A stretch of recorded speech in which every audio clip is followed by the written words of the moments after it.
Hi, and welcome to this special Two-Fer of reviews for the Nintendo Switch versions of, and I apologize in advance for any butchered pronunciations, Eiyuden Chronicle Rising and Eiyuden Chronicle 100 Heroes.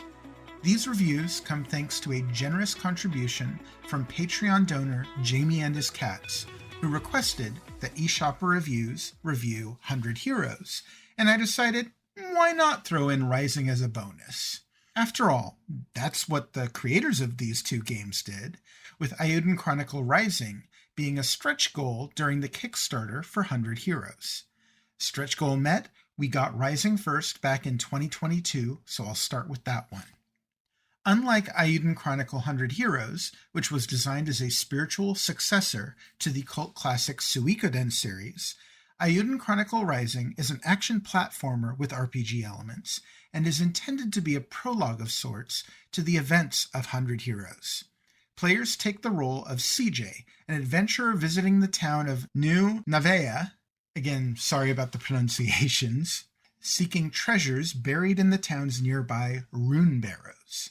However, she soon finds that the town has been less than welcoming to the rush of adventurers seeking their fortunes here, and is required to run errands for the townsfolk to even be permitted to go treasure hunting nearby.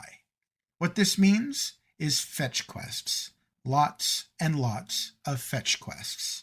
And while that on its own might not be damning, in Eiyuden Chronicle Rising, these are made tedious to the point of excruciating boredom due to the constant loading screens, slow text conversations, more loading screens, slow cutscenes, more loading screens, unskippable notifications, loading screens, item pickups that force you to stand and wait for them to resolve, and even more loading screens. To say that all of this kills the game's pacing is an understatement. It absolutely slaughters the pacing, and you'll be sitting through far more of this stuff than you will be engaging with the actual gameplay. And once you do get to that gameplay, it's absolutely nothing noteworthy or even all that good, with stiff, clunky controls and little nuance. And the RPG elements aren't especially interesting either. The thing is, Eiyuden Chronicle Rising isn't a low-effort game.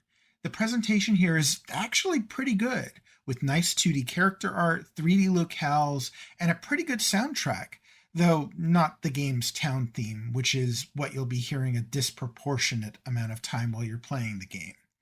That aside, though, there clearly has been some effort to make this a polished, professional product. It's just a polished, professional product that has zero regard for players' time. The Nintendo Switch is full to the brim with great action platformers, Metroidvanias, and even action platformers with strong RPG elements, much as this game is. And with so many better options, I cannot imagine why anyone would want to subject themselves to this absolute slog of a game. So clearly, the Eiyuden Chronicle series is already off to a bad start, and those who supported the project on Kickstarter may have had reason to worry about the primary game the Kickstarter was built to bring to life. However, with the director of Suikoden 1 and 2 at the helm of Eiyuden Chronicle 100 Heroes, there was good reason to hope that this game would fulfill its promise in a way that a spin-off Prelude game in a different genre failed to do. Thankfully, I can report that Eiyuden Chronicle 100 Heroes is more successful at what it aims to do than Rising was, though it's still a mixed bag. This game mainly follows a hero named Noah, a newly joined member of his League of Nations watch organization, which starts the game on a cooperative venture with a military delegation from the neighboring Galdean Empire led by a character named Sane. While these two characters form an amiable friendship in a mission framed as the centerpiece of a new peace treaty, there are rumblings of war on the horizon that seem poised to put them into conflict. This is all good stuff, and Noah and Sane are both well-written characters with good voice acting, leading 100 Heroes story to start off with a lot of potential.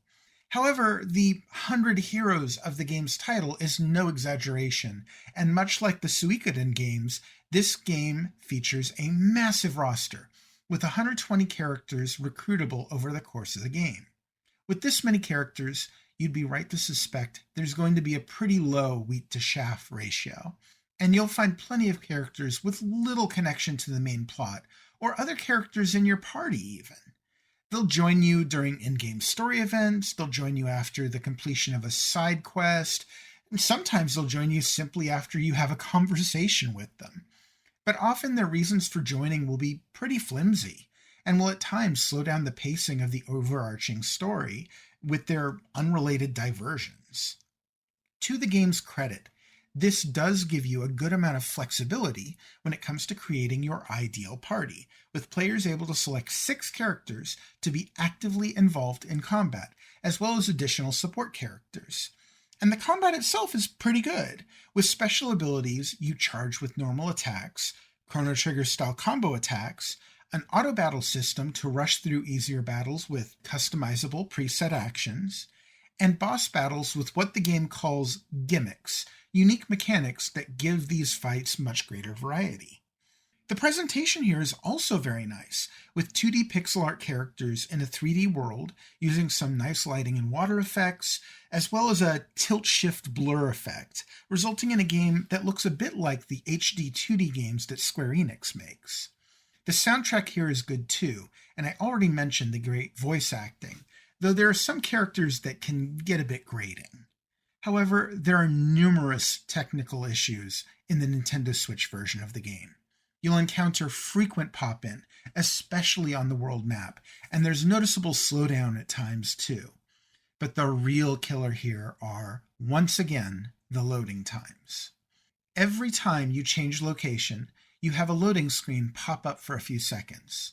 While irritating, that's not the main problem here. Often in-game story events will be preceded by your character freezing in place while the game loads up the event, and even talking to shopkeepers causes a delay of a few seconds to bring up the menu. However, the real issue is that you have a freeze when the game loads the menu every time you bring up just your basic main menu, and then another freeze every time you switch to a different submenu. This can make tasks as basic as equipping a new piece of gear into a tedious ordeal. Add to this frustrating design choices, like refusing to let players save on the world map and making save points extremely scarce, as well as making players buy each piece of equipment separately rather than being able to buy in bulk, like you can do with items in the game. And it sometimes seems like the game is deliberately trying to frustrate players with these choices.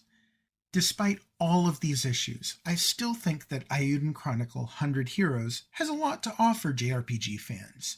The great presentation, solid combat, and overall good story all add up to a game that I do believe overcomes the flaws I mentioned, but those flaws definitely make this a far worse experience than it could have been. And while I do still recommend this game to fans of the genre, I also think that players would likely be better off getting it on another game platform due to the extremely frustrating performance issues here. If you do get this game, be prepared to have your patience tested, especially if you're playing on Nintendo Switch. Well, that's all I have for these reviews. Please feel free to comment and let me know what you think about these games, whether you agree with what I have to say, disagree, or have your own thoughts to add. Please give the video a thumbs up if you liked it, or a thumbs down if you don't. And if you want to see more reviews, please head over to eShopperReviews.com, which has my full reviews of both games, as well as thousands of other reviews. And if you want to support eShopper Reviews, you can make a donation at our Patreon, which I'll link down to below. That's all for this time. Happy playing, eShoppers.